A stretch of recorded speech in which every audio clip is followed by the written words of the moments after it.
Hello mga kapips. Good morning. Today is Wednesday.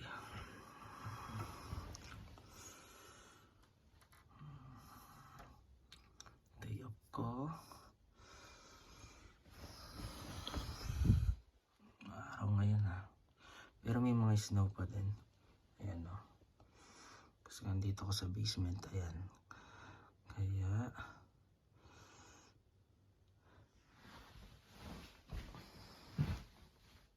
mababa yung bintana ko. Ayan. Kagigising ko lang. Thank you Lord.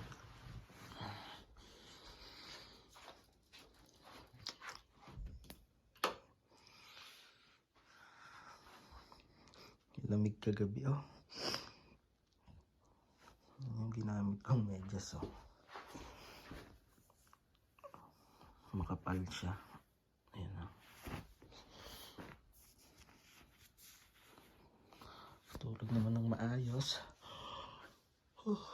Ang gagawin ko today, maglilinis ang bahay. And maglalaba muna ako. Kasi bukas may pasok na naman ako. Handa ko lang ilabahin ko. Tapon muna tayo ng basura.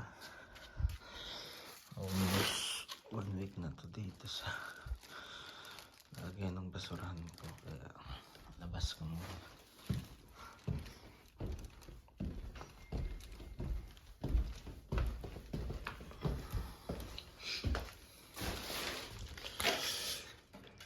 Every Tuesday pala dito yung pick up ng mga basura.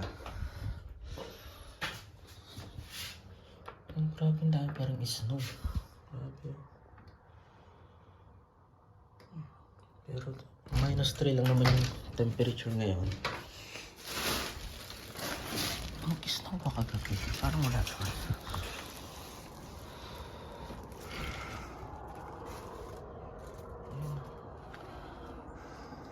May kabuting flares yung bike. Pero hindi naman. Walang snow ngayon. Pero kagabi siguro nagkaroon. Yan yung paligid ko ngayon. Pero malamig. Ganito ang buhay sa Canada kapag winter guys. Nandun pa din yung yung free na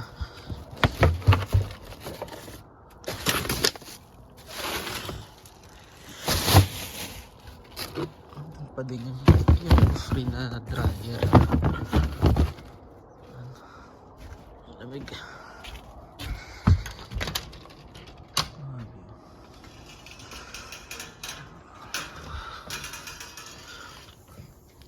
Just pick up ng mga basura dito kapag mga nasa private na bahay. Yan.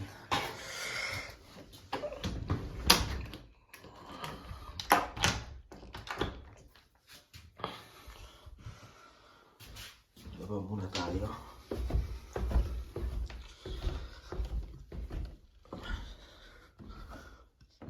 Dapat sasama ako kina Ninong no. Nagyakag sila kagabi. Punta sila na city kasi ngayon eh. So kailangan kong maglaba muna. At maglinis ng bahay. Nagpabili na lang ako sa kanila ng pang-ulam ko. Pabili ako ng corned beef at saka ng longganisa. Next time na lang siguro ko sasama kasi medyo tipid-tipid din muna. Kasi nagkasakit yung kapatid ko. Yung bunso kong kapatid na babae. And kailangan magpadala.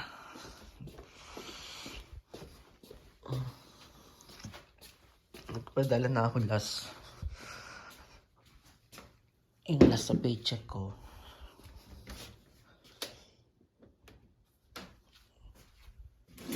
Last December, mga December 6 kaso nagkasakit siya bigla. Nubo daw. 1 week na may ubo tsaka lagnat. Natatakot na yung nanay ko kasi sakit din yung bakong yun eh. Mula pagkabata talagang ganun na yun.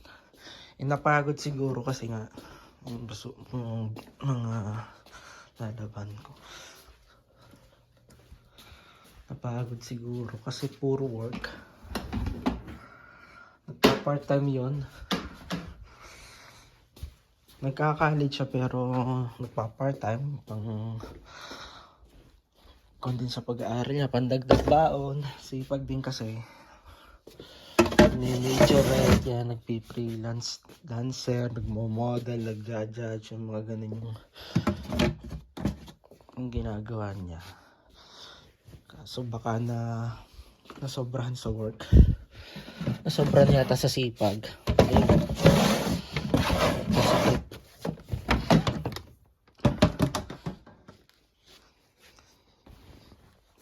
Doon pa naman nadala siya sa private hospital sa atin. Medyo mahal kapag sa private. Kahit may PhilHealth. Although ang nanay nung isang araw lang din nag-apply kasi wala din siyang PhilHealth. Naka-discount naman pero mas malaki pa rin yung expenses. Nasa 40,000. Discounted na daw yung 40,000. Discounted na yun ha. Pero malaki pa rin. Buti na lang yung kapatid ko rin babae is very supportive yung nasa Taiwan. So nagpadala din siya. Ako nag-abot din uli. Guys, ganda bayaran naman yung expenses. Nawalang ituloy-tuloy na yung paggaling niya. Kasi hirap talaga magkasakit sa atin. Ang laki ng babayadan mong bills. Lahat ng kilos mo may bayad. Siyempre lalo't kapag private. May mga gamot pa, diba? Siyempre air condition yun. Yun talaga yung kaibahan kapag nandito. Yun yung napansin ko. Na mas kuwan talaga dito.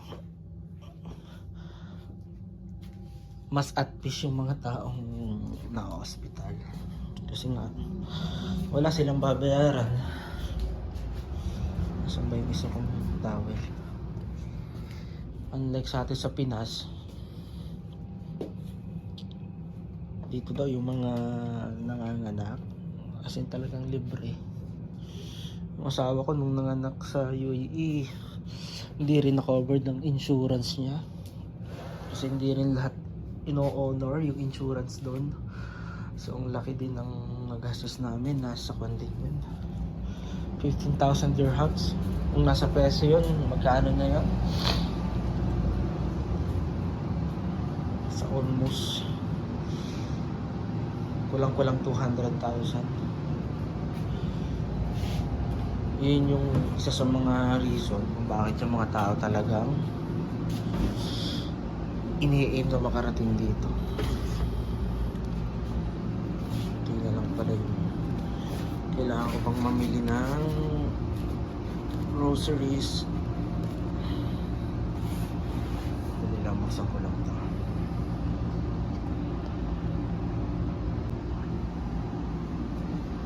Hirap magkasakit sa Pilipinas. Hanggang kawawa ka. Yung savings mo mauubos. Plano pa naman ng kapatid ko na dalhin sila sa Taiwan this coming February next year 2024 para magbakasyon, kaso medyo malabo ngayon kasi nga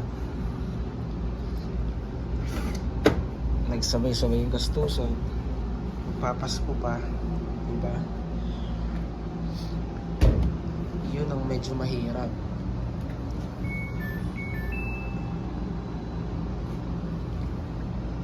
warm, medium, normal. Okay. Then start.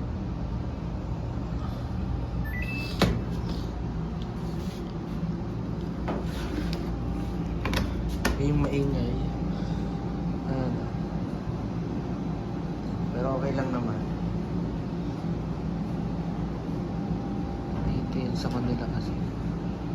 Sa heater, ventilation, and air condition.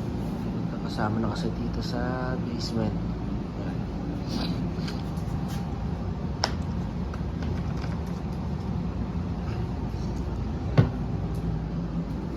30 minutes lang yung load. Tapos dito naman ako pagkatapos tatry ko naman mga less than 1 hour naman kapag nagtatry. Ganito kabilis dito. Sa UAE kailangan pang kasi nung nasa UAE ako manual kasi yung washing machine. Para sa Pinas kung walang dryer isasampay mo pa. Ayan, iwanan ko lang yan dyan. Sampay mo maghihintay ka ng ilang oras. Sa Pinas di ba normal na gawain gano'n. Sasampay mo para maarawan. Yun lang medyo prone lang sa alikabok kapag sa UAE ka nagsampay kasi nga syempre disyerto yun. So yun, linis muna ako ng bahay kasi madumi. 1 week ko na naman hindi nalinis, no?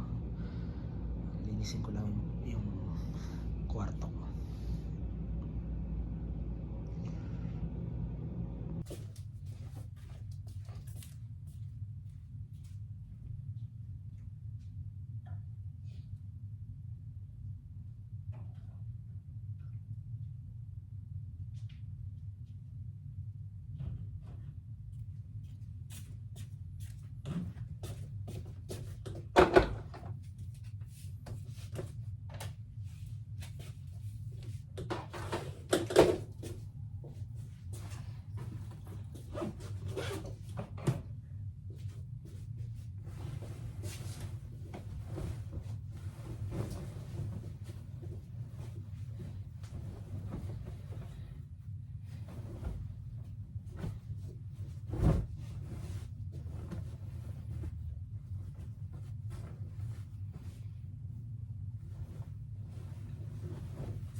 Kain muna tayo mga kapips.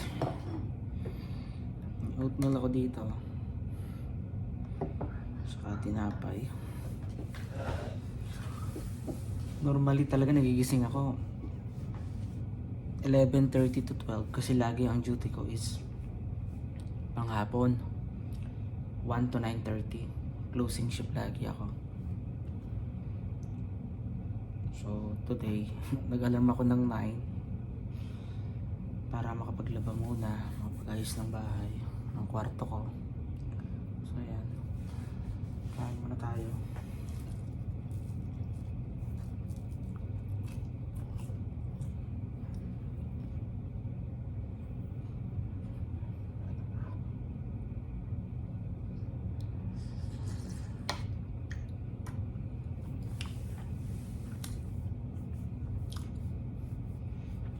Yung mga employer pala na from Saskatchewan,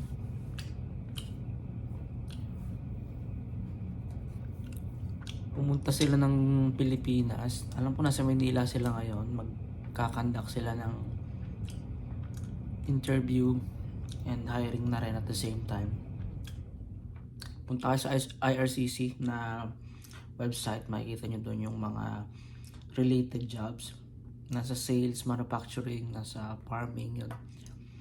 Kailangan nila ng mga tao doon. So pagkakataon nyo na kasi for sure wala kayong gagasusin doon. Yun nga lang, dapat talaga related field yung trabaho nyo at saka yung experience nyo. Laking edge nyo yun kapag matagal-tagal yung experience nyo doon. Malaking tulong yun, lalo sa mga gusto makapunta dito sa Canada na siyempre hindi rin kasi ganun basta-basta makakalikom ka ng ganung kalaking amount sa pag-apply dito kasi hindi talaga biro yung pag-apply dito. Magastos talaga ako sa magastos, pero as I always say sa vlog ko na worth it naman. Yun nga lang, pagkakataon na ito is grab nyo na yung opportunity na to.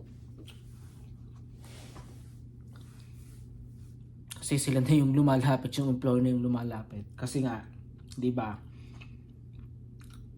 yung in-implement nila 4 months ago na bawal na yung direct hire. Lahat dadaan sa agency. So magandang pagkakataon to para sa mga kababayan natin na nasa Pilipinas. Nangangarap pumunta dito, di ba? Nga lang talaga kailangan mo ng experience para pasok ka, maging qualified ka sa mga employer. And for sure, sila yung bahala sa mga gagasusin mo. Hindi ka maglalabas ng malaking amount. Kasi dito lalo't employer talaga yung naghahanap. Sila yung sasagot ng mga expenses mo. Yung mga ka-work ko na galing sa UAE from McDonald's, hindi ganun kalaki yung ginastos nila.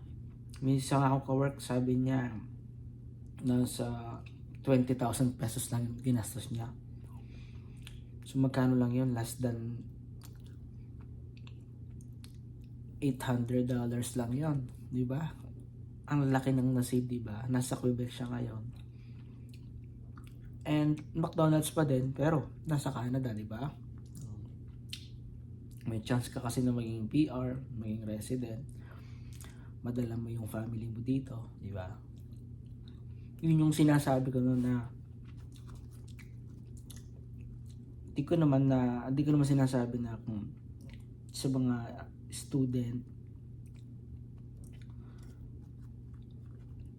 na mas makakatipid sila, di ba? Pero kung kaya naman ng pera, why not? Kung afford niyo naman na mag-tuition fee ng at mag-show money ng 20,635 Canadian dollar, why not? Yun nga lang kasi pinakamabilis na pathway kung gusto niyo makarating dito ng mabilis. Kaso magastos, mabilis, magastos. Pero kung meron kang experience sa mga related fields, especially kung nasa sales ka, madali dito kasi dito karamihan talaga ng job opportunities related sa food. Services, yan. Yun yung advantage ng mga nagtatrabaho sa fast food. Yung mga nasa sales, mga nasa retail, yung mga supervisor, managerial position, yun yung advantage nila. Kasi napapansin ko dito, kahit mga Canadian, yung mga trabaho talaga nila karamihan nasa hotel, ayan, cleaner, nasa food industry sila, mga chef, yan, cook, food counter attendant, cashier, yan yung mga karamihang trabaho dito. Yun yung skill na tanggap dito talaga.